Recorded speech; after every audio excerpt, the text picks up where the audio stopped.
We'll guide you through how to add another iPhone to Find My iPhone. If you find this useful, then consider subscribing and liking the video. Having an iPhone in the Find My app is really convenient because then it can go and easily be found if lost, and you can go and see where the person currently is. We're going to guide you through how this can be done step by step. So this could be for your own iPhone or somebody else's as well, which is why you need to watch the full video. So to go and get started, we're going to treat it as if it's your iPhone and you want to go and add it in. So first of all, you need to go and open up the settings app like so. What you need to do if it's your iPhone is you want to go and make sure that it uses the same Apple ID account. If it doesn't, we'll cover that shortly for somebody else's and somebody else's different Apple ID. But if it is, then what you need to do is make sure it's signed in. You can see it at the top here, and then you can go and tap on it. Then you can go down and press Find My.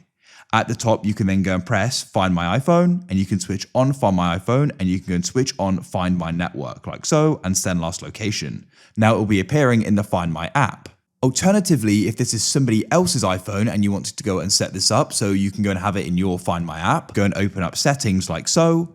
Now you need to go and scroll down, go and find the option for privacy and security. Then you want to go into location services, and you want to go and switch this on at the top. Then you want to go down and press Share My Location, and you want to go and make sure Share My Location is switched on. And you can press Use this iPhone as my location as well. Now go and open up the Find My app.